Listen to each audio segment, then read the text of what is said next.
Olá, amigos e seguidores do canal, bem-vindos. Aqui Vitor Machado do canal Vitor Man, Literatura Fantástica e de Terror.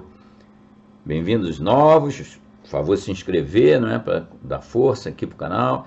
E os antigos, os amigos que já nos apoiam já há algum tempo, bem-vindos a todos. Bom, hoje é quarta-feira, interlúdio de terror, dia 23 de julho. E eu vou começar aqui mais um projetinho. É um projeto que eu acalento há muitos anos de fazer aqui no canal. Eu acho ele é bem diferente de tudo que a gente já fez aqui, porém totalmente inserido no contexto do canal e que eu acho que vai agradar bastante a vocês. Nós temos visto, como vimos aí naquela antologia de terror, e já vinha de antes, tem a playlist aqui de obras de seguidores, vocês podem dar uma olhada. Tem muita gente aqui no canal, nessa nossa audiência, que eu sempre reforço que é bastante qualificada e, na minha humilde opinião, bem acima da média do que se vê aí no YouTube ou na web. São pessoas que têm provavelmente vão aproveitar bastante o projeto que se inicia hoje. De que se trata esse tal projeto que se inicia hoje? Vocês sabem que na década de 20, ao longo da década de 20, começou em 23, mas foi sendo revisado ao longo dos anos pelo H.P. Lovecraft, esse nosso grande mestre escreveu um ensaio chamado A Literatura Fantástica na Literatura de Horror, né? Esse ensaio ele é considerado o melhor ensaio sobre literatura fantástica que há. Claro, escrito por um dos maiores escritores da literatura fantástica. E o Lovecraft, então, ao longo desse período, ele nunca deu muita ênfase para esse ensaio, ele não se preocupou muito com ele estava muito mais focado na construção da obra literária dele, do mito Cthulhu e do Dreamlands, né? Que a gente narrou totalmente aqui nessas duas playlists aqui, que estão a obra completa da H.P. Lovecraft, a obra solo, e depois do projeto 2.0, onde tem as obras compartilhadas dele com outros escritores. Ele estava muito mais focado nisso e deixou uma joia dessa meio assim, sem grande atenção, mas ela foi publicada posteriormente, ela existe e ela é reconhecida por qualquer crítico literário como o maior ensaio sobre a literatura fantástica, como eu disse. E esse ensaio, ele só tem um probleminha inevitável. Ele vem desde os primórdios da literatura fantástica, na antiguidade, passa pela Idade Média, o gótico, muita ênfase no gótico, século XVIII, XIX, entrando pelo XX. O único problema, é claro, Lovecraft não ia escrever sobre literatura fantástica daí para frente, né? Claro, porque ele já não existia. Mas esse ensaio ele é delicioso de ler. Ele demonstra assim o grau de conhecimento sobre literatura fantástica do Lovecraft é algo realmente assim fantástico. Ele pode ser lido de diversas formas, pode ser lido como vai ser aqui, como um guia para a gente abordar obras que às vezes a gente não teve oportunidade de ler ou de ouvir. Ele comenta muita coisa teórica, assim, teórica não se assustem com o aspecto, com a palavra teórico, ele comenta muita coisa sobre a literatura fantástica, o que distingue um estilo do outro estilo, é muito legal para todo mundo que já, vocês, né, que estão por aqui porque gostam desse tipo de literatura. Aproveitando aqui, vou inserir os pedidinhos antes que eu me esqueça, porque eu me empolgo, né? Acabo que esqueço de pedir e talvez vocês se empolguem também e esqueçam de fazer, de dar aquele apoio tradicional ao canal que está aqui ilustrado nesse monte de imagens, tanto os apoios grátis quanto os apoios que envolvem custo, está tudo aqui, ou nas imagens ou aqui na descrição. Mas deixa eu voltar para a minha empolgação. Então, que é o que realmente me motiva aqui. Esse ensaio, portanto, ele é dividido em 6 partes. Eu vou fazer 5 postagens, porque tem 2 dessas 6 partes, são a introdução e os primórdios da literatura fantástica. Então essa é uma primeira postagem que rola hoje. E depois eu vou para as outras 4, nas próximas 4 semanas, as outras 4 partes desse ensaio. Para que a nossa postagem não fique apenas no campo da teoria literária ou das referências a obras, eu vou fazer 2 coisas que acho que vão dar uma graça especial aqui. Eu vou, conforme as menções que o mestre vai fazendo sobre obras, eu vou fazer duas coisas diferentes. Uma, eu vou botar links quando essas obras já foram narradas aqui no canal. Se vocês quiserem ir ilustrando o que está sendo narrado aqui, o que está sendo falado aqui pelo Lovecraft, na realidade, eu não vou fazer nenhum comentário da minha autoria, porque não seria incabível, uma vez que temos o mestre H.P. Lovecraft aqui a comentar. Então eu vou simplesmente ler o que ele comentou nesse ensaio. E aí vou inserindo os links de quando essas obras que ele menciona, porque esse é um ensaio muito bacana, porque ele vai falando, a obra tal, essa é mais ou menos assim, essa é mais ou menos assada, isso tem esse aspecto, aquilo tem outro. E aí eu vou fazer os links, vão ficar nos cards, para que vocês possam ir lá, ou na hora, na estreia isso não dá para fazer, mas depois dá. Vocês podem ir ao longo da narração dos ensaios, da leitura do ensaio, vocês vão direto aos contos que já foram narrados. E vou inserir pelo menos uma obra inédita aqui no canal a cada capítulo. Obviamente, quando ele menciona muitos romances, e aí é óbvio que eu não vou inserir um romance, mas eu vou inserir contos ou poemas ou o que ele for falando. A título de exemplificação, eu vou inserir em cada uma dessas 6 partes 6 narrativas minhas inéditas, que não existem no canal, vão passar a existir. Então isso possivelmente, a minha intenção é essa, possivelmente vai ficar uma coisa mais dinâmica, mais legal. A gente vai ouvir o mestre falando sobre literatura, é muito bacana, vocês vão ouvindo com toda a atenção que vocês quiserem e puderem dar, e ali vão aparecer os links para contos que a gente já narrou, tem muita coisa que ele comenta que a gente já narrou, claro, e as obras inéditas que vão aparecer e vão ser uns enxertos que eu vou fazer a cada momento nesses capítulos, um por capítulo, tá? Então hoje eu vou narrar aqui, eu vou ler aqui do ensaio do mestre Lovecraft, eu vou ler a introdução dele, onde ele fala sobre a literatura, sobre o horror em geral, enquanto fenômeno humano, né? Isso está na introdução, faz uma distinção entre tipos de literatura de horror. Nessa introdução, como ele já aproveita para comentar alguma coisa, eu vou inserir um poema. Então, na introdução, ele menciona um poema do Robert Browning, um inglês. Ele escreveu em 1852 uma balada chamada Childe Roland Chegou à Torre Negra. É muito bacana esse poema, e ele vai então ser a nossa inserção referente ao primeiro capítulo, introdução. Aí o segundo capítulo,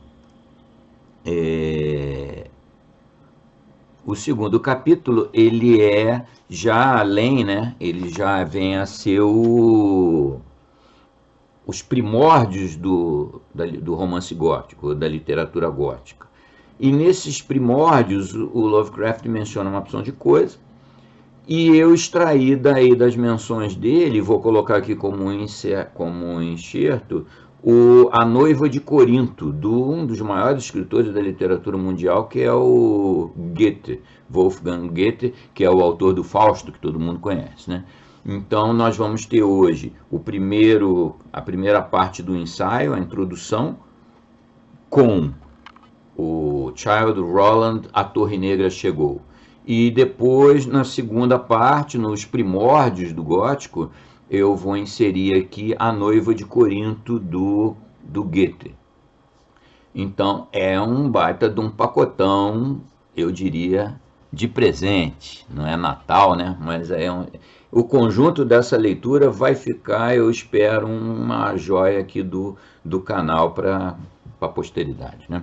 Muito bem, então é isso que eu tinha para vocês hoje na quarta-feira, Interlúdio de Terror, 23 de julho, e vamos lá com o nosso mestre H.P. Lovecraft, vamos pelas mãos dele passear pela literatura fantástica ao longo dos séculos. O horror sobrenatural na literatura. Ensaio escrito por Howard Phillips Lovecraft entre 1925 e 1927, com revisões posteriores até 1934. Um dos mais importantes textos críticos sobre a literatura fantástica e de horror. Lovecraft traça uma história abrangente do gênero, analisa seus principais autores até aquele momento e defende suas ideias estéticas sobre o verdadeiro horror. Introdução. A emoção mais forte e mais antiga do homem é o medo, e a espécie mais forte e mais antiga de medo é o medo do desconhecido. Poucos psicólogos contestarão esses fatos, e a sua verdade admitida deve firmar para sempre a autenticidade e dignidade das narrações fantásticas de horror como forma literária. Contra ela são desferidos os dardos de uma sofisticação materialista que se apega a emoções frequentemente sentidas e a eventos externos, e de um idealismo ingenuamente inspirado que reprova um motivo estético e reclama uma literatura didática que eleve o leitor a um grau apropriado de otimismo alvar. Mas em que pese toda a oposição, o conto de horror sobreviveu, evoluiu e alcançou notáveis culminâncias de aperfeiçoamento, fundado como é num princípio profundo e elementar, cujo apelo, se nem sempre universal, deve necessariamente ser pungente e permanente para espíritos da sensibilidade requerida. A atração do espectral e do macabro é de modo geral limitada, porque exige do leitor uma certa dose de imaginação e uma capacidade de desligamento da vida do dia a dia.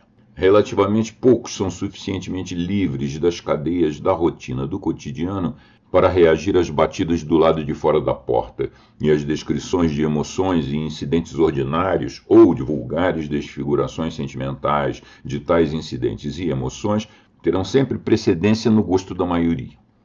Com razão, talvez, já que o curso desses temas ordinários forma a parte maior da experiência humana. Mas os sensitivos estão sempre conosco, e às vezes um curioso lampejo de magia invade um recanto obscuro da cabeça mais empedernida.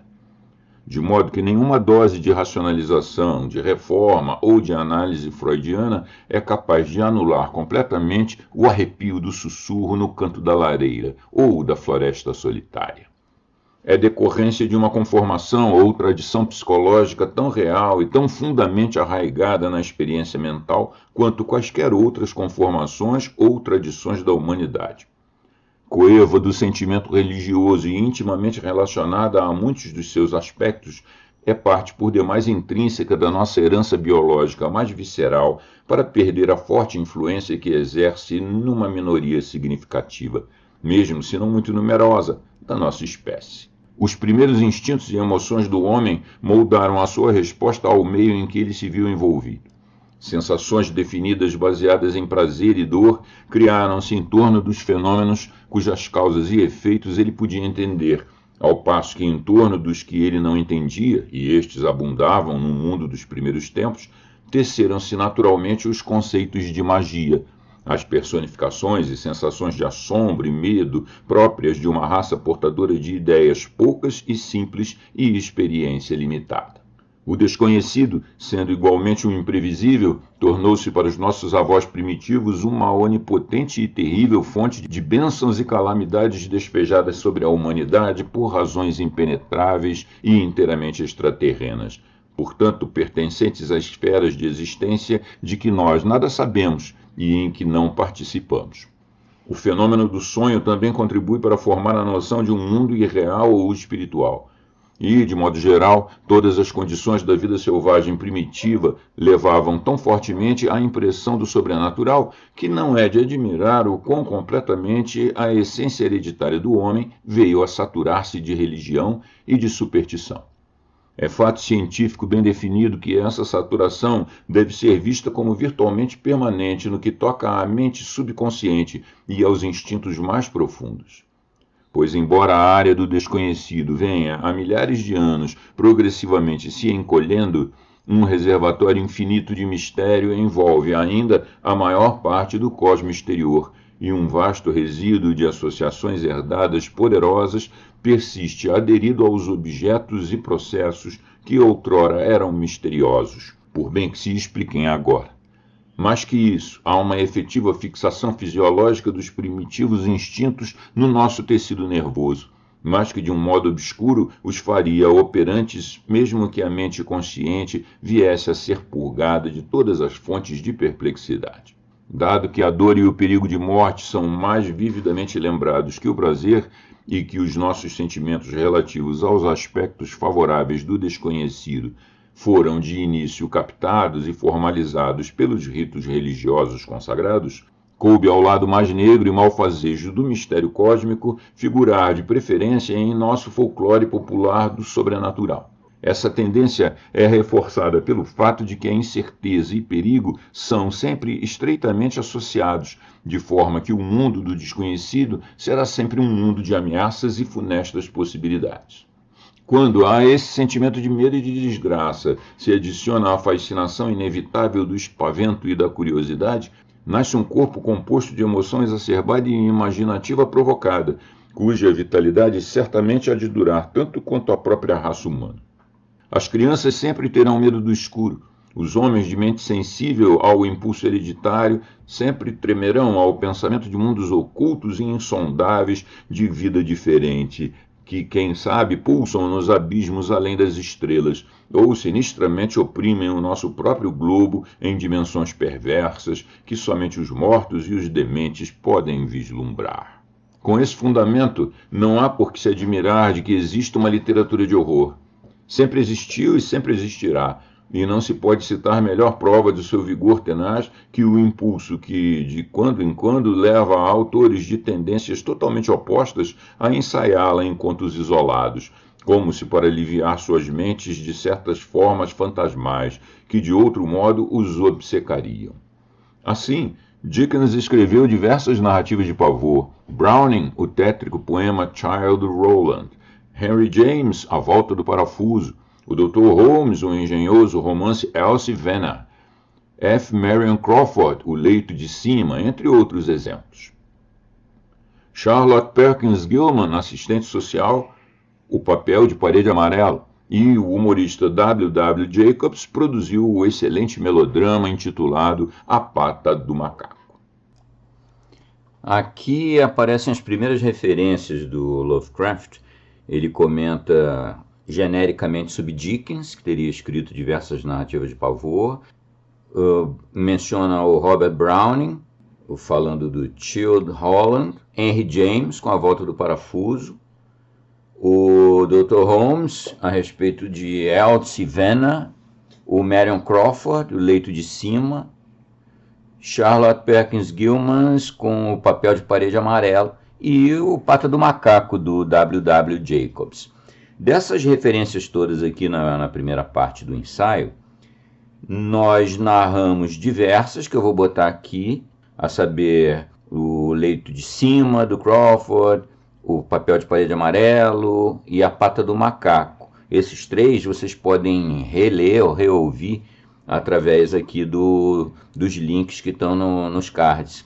Agora, aqui nesse momento, eu vou inserir para vocês, para dar um refresco e depois a gente retoma a leitura do ensaio do Lovecraft em seguida, um pequeno poema que ele menciona nesse momento aqui, que é o poema Childe Roland, A Torre Negra Chegou, do Robert Browning.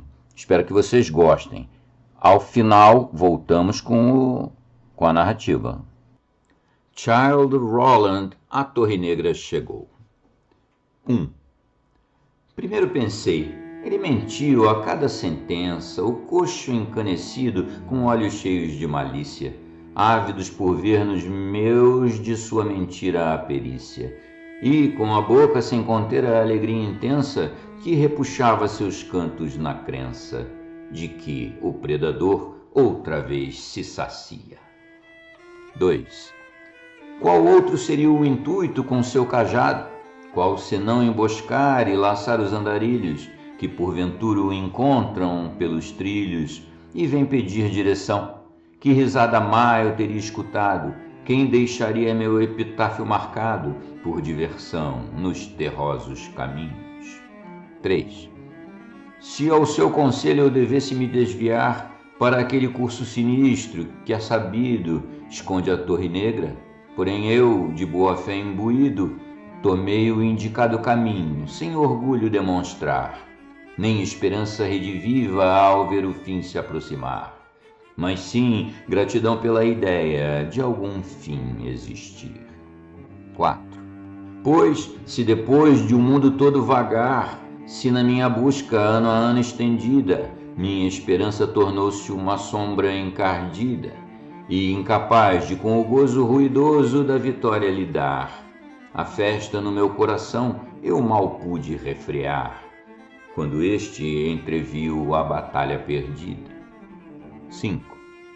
Assim como um doente à beira da morte, já parece morto e pressente o pranto fatal, e recebe de todos a despedida amical, e escuta ao longe a saída de outro consorte, para respirar lá fora, não se muda a sorte, ele diz, e o pesar não se alivia com o golpe final. 6. Enquanto outros debatem junto às covas, se há espaço para o caixão e que hora é a mais apropriada para levá-lo embora, sem esquecer dos estandartes, hinos e estolas, o homem ouve cada uma dessas histórias e, respeitando tanta candura, quer partir sem demora. 7. Assim, já sofro há tanto nessa jornada, já ouvi do fracasso o vaticínio e a confirmação, para tantos e tantos companheiros da afiliação, de cavaleiros que da Torre Negra atendem a chamada, que falhar como eles me pareceu a coisa acertada. E a única dúvida era, não seria essa a minha função? 8. Tão quieto quanto o desespero eu dei as costas àquele coxo odioso, abandonando sua via e adentrando o caminho apontado. Todo o dia havia sido lúgubre e as sombras sobrepostas. Fechavam-se à minha volta, mas uma olhadela torta, rubra e carrancuda, ele lançou à planície todavia. 9. Por Deus! Logo assim que me encontrei, jurado à planície, após não mais que uma passada, parei para um último olhar à segurança da estrada, e nada mais havia, só a planura cinza avistei, nada senão a vastidão sob o céu do astro-rei. Sem mais a fazer, decidi seguir caminhada. 10. Assim fui adiante, e creio nunca ter visto natureza tão miserável e ignóbil, onde nada medra, pois as flores, ou mesmo um cedro entre a pedra, embora murchando como pela sua lei previsto, mesmo no abandono perduram, pensaria você. Descobrem-se tesouros quando a casca se quebra. 11. Mas não, penúria, feiura, inércia, em condição estranha está essa parte da terra. Veja ou feche os olhos, a natureza berra. Não há escapatória, ela é de todo nécia. Só o fogo do julgamento final trará a panaceia. calcinando o chão e livrando os presos que ela cerra. 12. Se havia ali alguma ressequida haste de cardo, seus colegas não se achavam e o talo estava decepado, o que fez aqueles buracos e rasgos no folhado escuro e duro da bardana tão machucado que era impossível pensá-lo regenerado. Era preciso que um bruto as tivesse pisoteado. 13. Quanto à relva, era como o cabelo escasso dos leprosos, magras lâminas secas na lama, que parecia ter por baixo uma sanguínea trama. Um cavalo cego e rijo, ossos à vista, laço, parava ali, estúpido, havia chegado àquele pedaço. Rebento que o garanhão do diabo não reclama. 14. Vivo? A meu ver, poderia muito bem já ter partido, com seu pescoço rubro, descarnado e macilento, e os olhos fechados por sob o pelo bolorento. Nunca o grotesco andou a desgraça tão unido, e jamais senti por criatura ódio tão ardido. Ele deve ser mau para merecer tal sofrimento. 15. Fecho meus olhos e os volto para o meu coração, como um homem que pede vinho antes de lutar. Visão mais feliz de outro tempo eu quis saborear, para ficar mais apto a encarar minha missão. Pensar antes, lutar depois, eis do soldado o bordão. Um vislumbre do passado pode a tudo acertar. 16. Mas não, imaginei de Cuthbert a face corada, em meio a seu adorno de cachos dourados. Querido amigo, eu quase o senti laçar meus braços para me colocar a postos na caminhada, como ele sempre fez. Ai, noite desgraçada! O fogo no meu coração se apagou, deixando-o gelado. 17. Gilles então surge, ele que é da honra à alma, leal como há 10 anos, quando tornou-se cavaleiro, capaz de ousar tudo que ousaria um homem verdadeiro. Mas, a cena se modifica, um carrasco inflama seu peito com um aviso que para todos informa: desprezado e amaldiçoado, traidor rasteiro. 18. Do que um passado assim, melhor este presente, que eu volte então para meu caminho triste, nenhum som, nada que se veja ao longe em riste. Aparecerá morcego ou coruja após o poente? Perguntei quando algo na planície descrente capturou e dominou meu pensamento num despiste. 19. Um súbito córrego atravessava meu caminho, veio tão inesperado quanto uma cobra, sem o lento escorrer que a atmosfera desdobra. Poderia ser um banho com seu burburinho, para o casco do demônio a ver seu redemoinho. Negro borbulhar com espuma e faísca rubra. 20. Tão pequeno e ao mesmo tempo tão mau, amieiros o cercavam, rasteiros e mirrados, salgueiros afundavam-se e afogavam-se desesperados. Numa síncope muda, num atropelo mortal, quem os destruiu foi esse carrasco manancial. E fosse ele o que fosse, fluía sem ser desviado. 21. Bom Deus, ao adentrar seu leito, quanto medo de pisar o rosto de algum cadáver humano, a cada passo tateando como um ramo, a cata de buracos, seus cabelos entre meus dedos, um rato d'água, talvez tenha por acaso lancetado, mas, parecia o grito de um menino. 22. Estava feliz quando cheguei ao outro lado, agora terras melhores me esperam. Vã esperança! Quais foram os contendores? Qual foi a matança? Que trotar selvagem pôde fazer desse solo molhado um atoleiro, sapos em um tanque infectado, ou gatos selvagens numa cela em incandescência? 23. Assim deve ter sido a luta naquela arena decadente. O que os trouxe até lá, se tinham toda a planície? Nenhuma pegada na direção daquela imundície, nenhuma delas se afastando. Alguma poção demente agiu em seus cérebros, sem dúvida, como no da gente. escrava, judia e cristã, que o turco atiçava por malícia. 24. E além de tudo, a uma milha, o que era aquele achado? Para que mau intuito servia aquela máquina, aquela polia? Um travão, não uma polia, aquela grade que fiaria corpos humanos como se fossem seda, o ar desonrado dos rituais de Tofé na terra perdida ou invocado para afiar o enferrujado metal da sua gradaria. 25. Então uma terra de galhos que um dia foi floresta, depois algo como um pântano e agora apenas terra dura, desesperada e acabada, um tolo encontra aventura, faz algo e em seguida o destrói, seu humor desembesta e ele o abandona. Por 10 ares, chão que cresta, lamaçal, seixos, areia e uma esterilidade negra, impura. 26. Agora pústulas inflamam-se em cor forte e medonha, agora remendos onde a aridez do chão tornou-se musgo ou substâncias em ebulição. Surge então um carvalho e nele há um corte, como uma boca distorcida que cava seu porte, num bocejo para a morte, morrendo em seu repuxão. 27.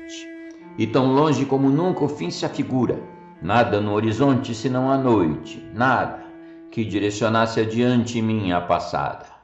Isso pensei, e surgiu um pássaro de imensa negrura, amigo de Satã, a asa de dragão na largura. Roçou meu gorro, talvez esta fosse a guia procurada. 28. Ao olhar para cima, apesar do anoitecer, vi com mais clareza, a planície dera lugar. As montanhas que a cercavam, nome muito invulgar, para meras alturas feias e montes a não mais ver. Como poderiam elas ter me surpreendido? Tente esclarecer. Como vencê-las também não era fácil deslindar. 29.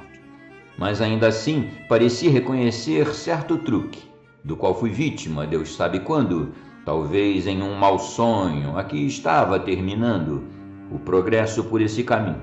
Quando fiz que desistia, mais uma vez soou um clique, como de um alçapão atrás de mim se fechando. 30. Veio a mim de imediato, como fogo em um milharal. Era este o lugar? À direita, esses 2 morros agachados, como 2 búfalos com os chifres enganchados, enquanto à esquerda uma montanha alta, boçal. Imbecil, vacilar logo na hora mais crucial. Você que treinou uma vida para ter olhos afiados. 31. E se a própria torre estivesse no centro, redonda e atarracada, cega como um coração rasteiro, feita de pedra marrom, sem igual no mundo inteiro, o elfo, caçoando da tempestade que o ronda, aponta ao timoneiro o banco que ninguém sonda. Ele aporta, por pouco, não rompendo do casco o madeiro. 32. Não vê-la, talvez por conta da noite, se o dia ressurgiu para isso, e antes de partir novamente, o poente brilhou por uma fenda rente, as colinas como gigantes caçadores na tocaia, esperando que a presa na armadilha caia. Agora ataquem e matem a criatura, inclementes. 33. Não ouvi-la? Com tantos sons à volta, o ribombar dos sinos cada vez mais alto, nomes nos meus ouvidos, todos os aventureiros, meus companheiros perdidos, como se um dia tão forte, outro de tão corajoso bradar, outro tão afortunado, como foram perdidos, acabar. Um instante trazia tantos anos de sofrimentos renascidos. 34. Aí estavam eles, pelo lado dos montes unidos, para assistir meu fim. Eu, uma moldura animada, para mais um quadro, numa súbita labareda. Eu os vi e reconheci a todos, e, destemido, deixei meus lábios formarem um bramido. Childe Roland, a Torre Negra chegou. Foi minha chamada. Muito legal, não? Eu imagino que vocês tenham gostado. Bom, agora vamos então seguir no ensaio pelas palavras do mestre H.P. Lovecraft. Não se deve confundir esse tipo de literatura de pavor com um tipo bastante semelhante, mas psicologicamente muito diferente: a literatura do medo meramente físico e do horror terreno. Sem dúvida, ela tem o seu lugar, como o tem a história de fantasmas corriqueira, ou mesmo humorística ou extravagante, em que o formalismo ou a piscadela irônica do autor elimina o verdadeiro senso do mórbido e do inatural. Mas não é a literatura do pavor cósmico em sua acepção mais pura. O verdadeiro conto de horror tem algo mais que sacrifícios secretos, ossos ensanguentados ou formas amortalhadas, fazendo tinir correntes em concordância com as regras. Há que estar presente uma certa atmosfera de terror sufocante e inexplicável ante forças externas ignotas, e tem que haver uma alusão expressa com a solenidade e seriedade adequada ao tema, a mais terrível concepção da inteligência humana, uma suspensão ou derrogação particular das imutáveis leis da natureza, que são a nossa única defesa contra as agressões do caos e dos demônios do espaço insondado. Naturalmente, não podemos esperar que todos os contos de horror se conformem de modo absoluto a um modelo teórico. As mentes criadoras diferem entre si, e as melhores tessituras têm seus pontos fracos. Ademais, grande parte do que há de melhor em horror é inconsciente, aparecendo em fragmentos memoráveis dispersos em material cujo efeito de conjunto pode ser de naipe muito diferente. O mais importante de tudo é a atmosfera, pois o critério final de autenticidade não é o recorte de uma trama, e sim a criação de uma determinada sensação. Pode-se afirmar, em termos gerais, que uma história fantástica, cujo intento seja instruir ou produzir um efeito social, ou que, no final, os horrores se disfarçam explicados por meios naturais, não é um autêntico conto de pavor cósmico. Não menos verdade é que narrativas como essas possuem, com frequência em partes isoladas, toques atmosféricos que atendem a todas as condições da legítima ficção de horror sobrenatural. Portanto, uma peça do gênero deve ser julgada não pela intenção do autor, nem pela simples mecânica do enredo, mas pelo plano emocional que ela atinge em seu ponto menos trivial. Se excitadas as devidas emoções, esse ponto alto deve ser reconhecido pelos seus próprios méritos como literatura de horror, não importa o prosaísmo em que venha a descambar. O único teste para o verdadeiro horror é simplesmente este: se suscita ou não no leitor um sentimento de profunda apreensão e de contato com esferas diferentes e forças desconhecidas. Uma atitude sutil de escuta ofegante, como a espera do rufiar de asas negras ou do roçar de entidades e formas nebulosas nos confins extremos do universo conhecido.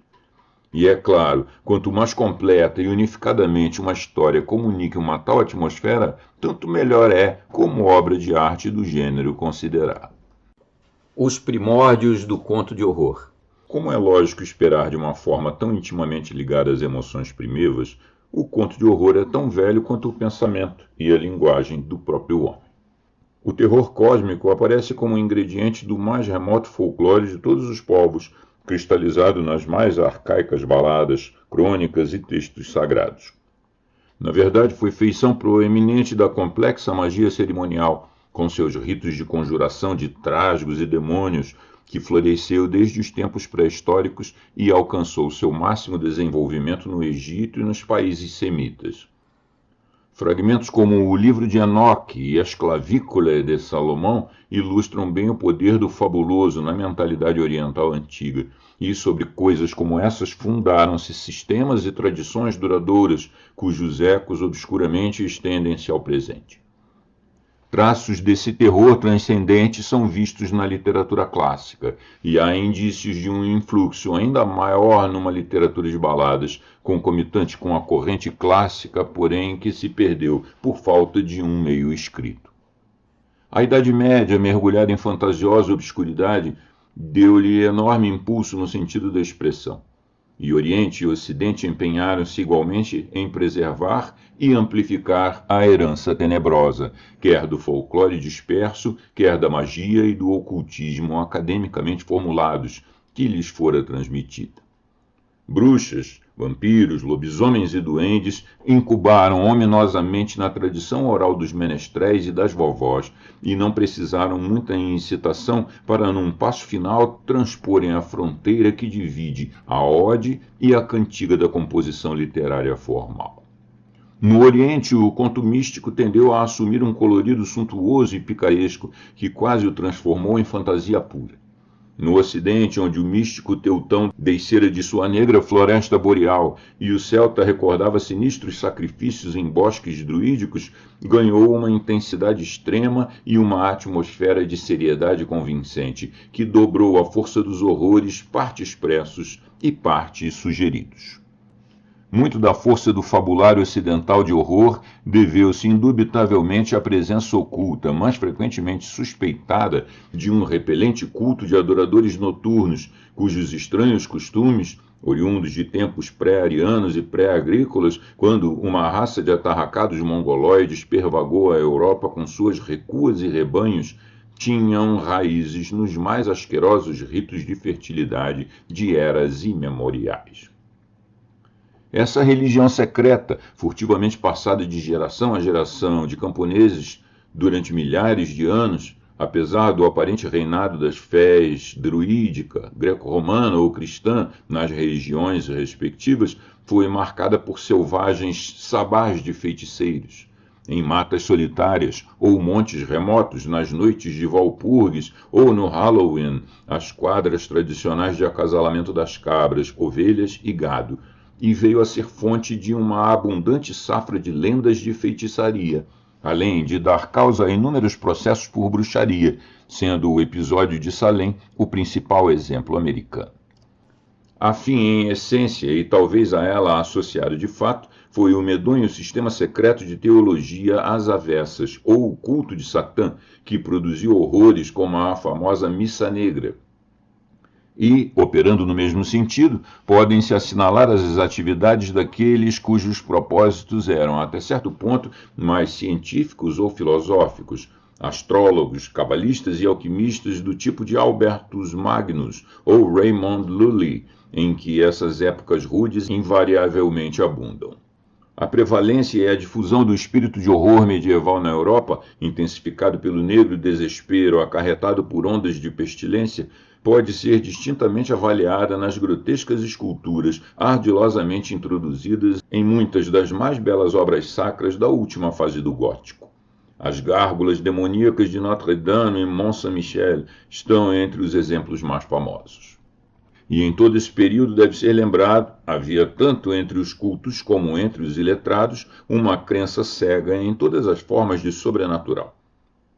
Das mais mansas doutrinas do cristianismo às mais monstruosas perversões da bruxaria e da magia negra. Não foi de uma sementeira vazia que nasceram os alquimistas e magos da Renascença, Nostradamus, Tristemius, Dr. John Dee, Robert Flood e muitos outros. Nesse solo fértil, medraram tipos e personagens de lendas e mitos sombrios que persistiram na literatura de mistério até os nossos dias, mais ou menos disfarçados ou alterados pelas técnicas modernas. Muitos deles foram tirados das mais remotas fontes orais e são parte da herança permanente da humanidade.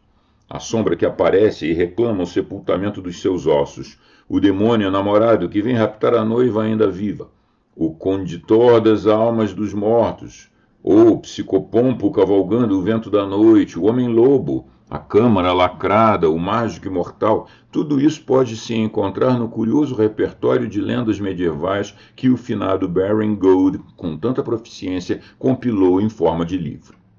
Em todos os lugares onde o sangue místico do norte dominou, a atmosfera dos contos populares mostrou-se mais intensa, pois nos povos latinos há um toque de relacionalidade básica que retira, mesmo das superstições mais fabulosas, muito das vibrações de sortilégio tão características dos nossos sussurros nascidos na floresta e alimentados no gelo.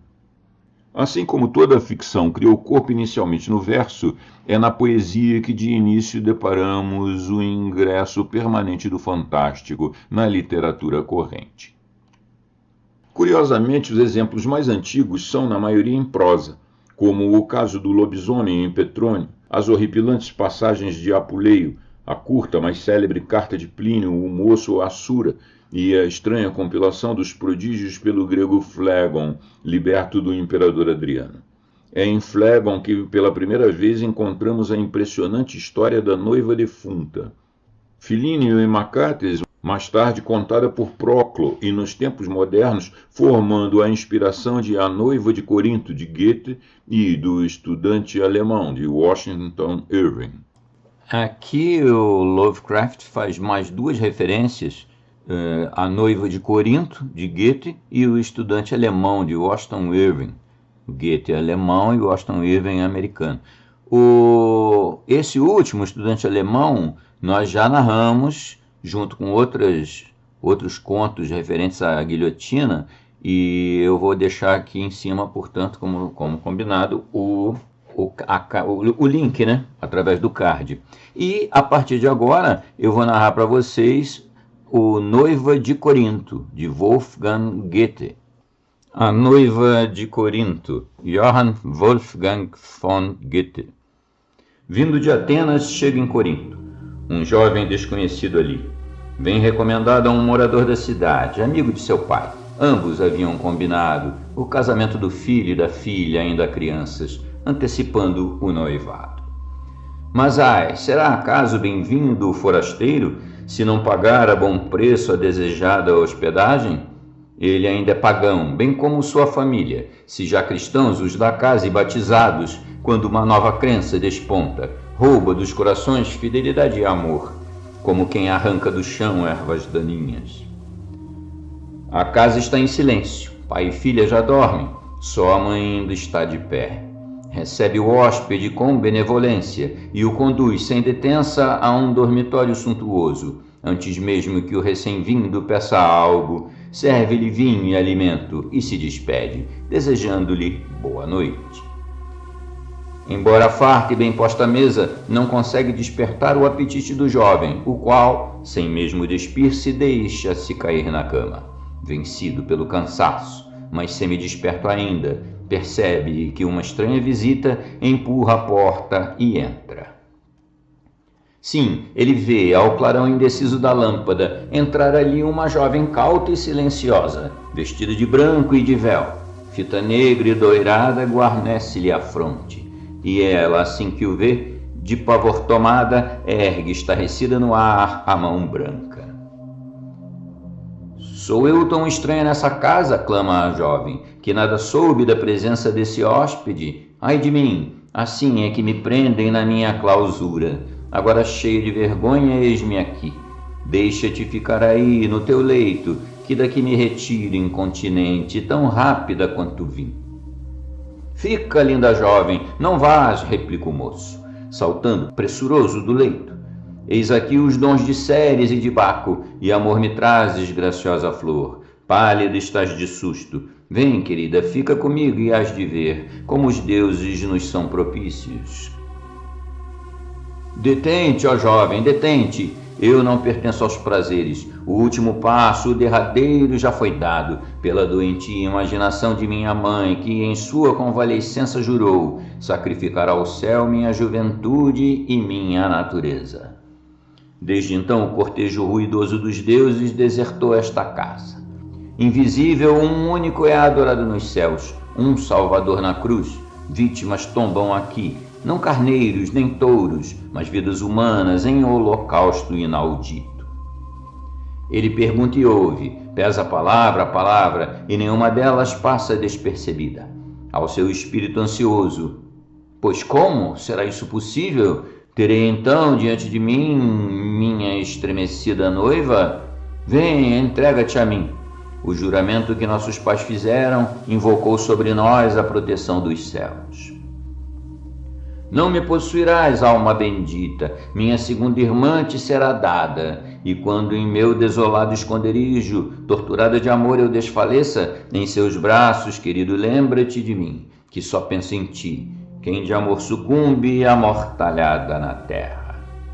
Não e não, junto a esta chama ardente juremos, os laços do Himeneu nos são propícios, perdida não estás para as alegrias da vida, nem para a vida minha, comigo irás. A casa dos meus pais compartilha comigo desde já, amada minha, deste banquete das núpcias inesperadas. Trocam eles então os penhores da mútua consagração. Ela lhe dá uma corrente de ouro e ele se predispõe a ofertar-lhe uma taça de prata sem igual de primoroso lavor. Isso não é para mim, outra coisa é que te peço, dá-me um anel dos teus cabelos. Soou naquele instante a hora fatal dos fantasmas. Só então ela pareceu sentir-se à vontade. Principou a sorver sequiosamente, com lábios pálidos, o vinho espesso e rubro cor de sangue. Mas do pão de centeio que ele gentilmente lhe ofertava, não queria provar o mínimo bocado. Ao jovem ela passou a taça, da qual ele também sôfrego sorveu. Amor, porém, é o que ele quer neste silencioso repasto. Ai dele, seu coração padece trânsito de amor. Por mais que ele suplique, ela teima e resiste, até que afinal o jovem tomba, chorando sobre o leito. Ela se aproxima e se atira junto dele. Não crês, não imaginas com que desgosto te faço sofrer. Mas se tocares aos meus membros, perceberás horrorizado o que estou te ocultando. Branca como a neve, mas álgida como o gelo, é a amada que tu escolheste. Vibrante pela força da estuante juventude, ele a enlaça em seus vigorosos braços. Junto de mim te aquecerás, ainda que tivesses vindo de um túmulo. Entrecortados suspiros, beijos sobre beijos, transbordamento de amor. Não te sentes queimar, não me sentes queimar? Amor os prende, mais e mais unidos, lágrimas se misturam a esse deslumbramento. Sequiosa ela sorve o seu hálito fogoso, e cada qual não tem noção de si senão no outro. Seu ardente amor aquecendo o enregelado sangue da bem-amada, mas no peito dela não pulsa o coração. Nessa hora tardia da noite, passa pelos corredores, ainda em seus quefazeres, a mãe. Detém-se junto à porta, ouvido a escuta, estranhando que esquisitas vozes possam ser aquelas. Juras de afeto, suspiros e queixumes, doce enlevo de noivos enlaçados no delírio do amor. Imóvel permanece a mãe junto à porta, pois é preciso primeiro se certificar. Ouve, sim, juras de amor, as mais ardentes, frases apaixonadas. Psiu, silêncio, o galo canta. Amanhã de noite voltarás aqui, e beijos sobre beijos. Por mais tempo não pode conter a mãe a sua irritação, e abre o ferrolho da porta, que lhe é tão familiar. Ah, porventura meretrizes nessa casa à disposição de quem chega? Entra no quarto e a luz tênue da lâmpada ela vê. Horror! Vê sua própria filha. No ímpeto do susto, a jovem ainda tenta encobrir o corpo da moça com a ponta do véu e com o cobertor. Mas ela mesmo se esgueira, e como que tangida por um estranho poder de espectros, seu vulto se adelgaça, e lento e levemente se ergue no ar, pairando sobre a cama. Mãe, ó mãe, exclama com voz soturna, por que perturbais assim a minha mais bela noite, expulsando-me deste tépido ninho? Despertei acaso para sossobrar de uma vez no desespero? Não basta verdes tão cedo me amortalhado e prematuramente me conduzido à frieza do túmulo? Da sujeição da minha tumba escura, impelida que fui por uma estranha força, a estulta cantilena de vossos sacerdotes não tem valor algum, nem suas bênçãos. O sal e a água não soem apaziguar o frêmito sentimental da juventude. Ai de mim, a terra não consegue sufocar o amor. Este jovem que aqui está tornou-se meu noivo, quando ainda imperava o fúlgido templo de Vênus. Ó mãe, no entanto, vós mesma quebrastes o voto da promessa, num ato errado de devoção a que vos submetestes. Deus algum, porém, dá ouvidos, jamais, às juras da mãe que promete sonegar a mão da filha. Por isso fui banida do meu túmulo, para reconquistar o bem perdido, para amar ainda o homem que me era destinado e sugar o sangue de seu coração. Sucumbindo ele, a outros terei de procurar, e a raça dos jovens mortais será vencida pela minha sanha. Formoso jovem, não poderás mais viver. Aí onde estás, principia o teu declínio. Minha corrente de ouro eu te entreguei. Comigo tenho o anel dos teus cabelos. Olha-o bem. Amanhã tua cabeça estará branca, e só no além conseguirá voltar à primitiva cor. Agora ouve, mãe, a derradeira súplica. Prepara tu mesma uma fogueira. Abre tu mesma a minha estreita cova, e entre chamas conduze os amantes ao repouso. E quando a chama se fizer, e quando a cinza arder, pressurosos voaremos ao seio dos deuses antigos.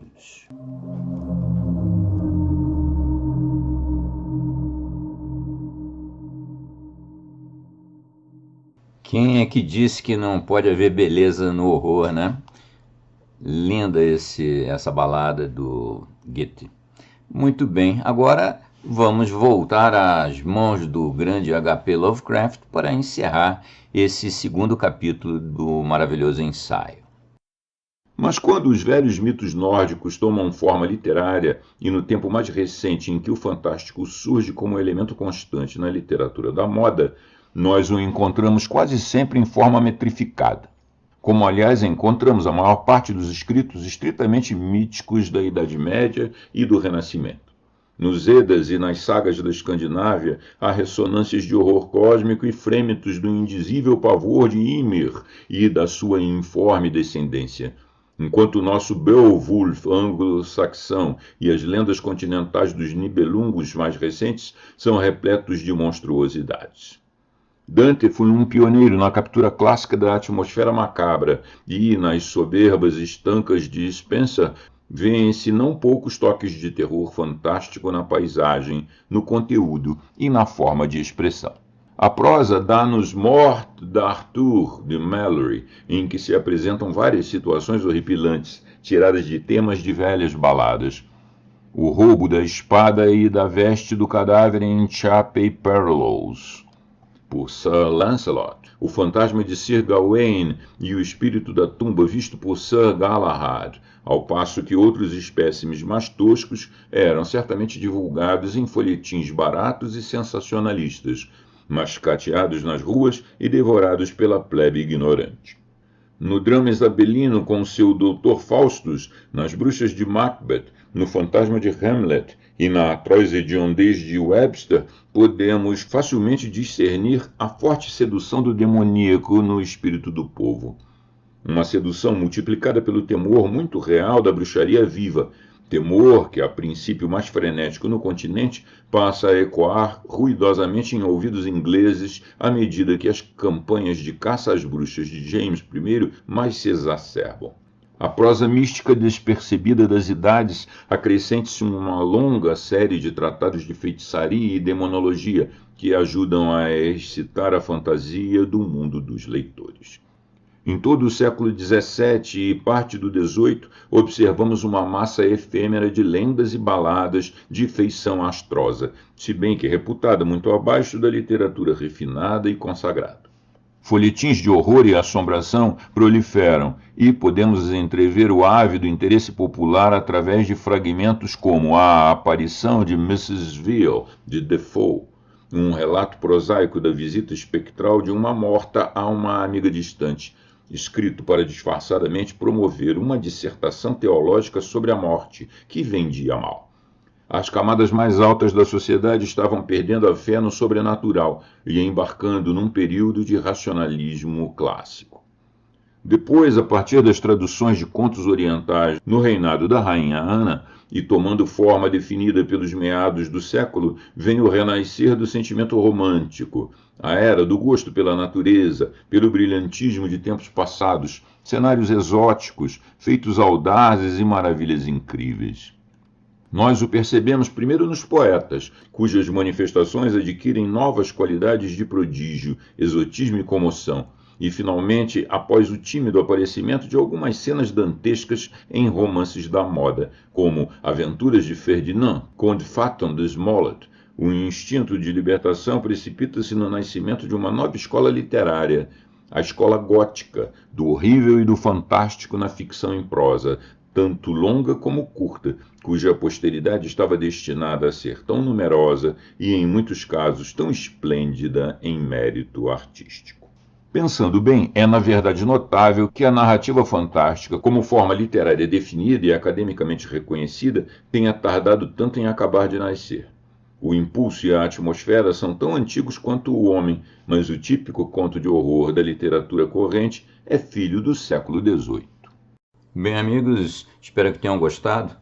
Temos aqui na página final da postagem umas sugestões de novos contos do Círculo Lovecraft, do Mito Cthulhu, e também os grandes clássicos do horror já narrados aqui no canal. E caso vocês tenham gostado muito, considerem a hipótese de ajudar o desenvolvimento do projeto aqui do canal, entrando para membros.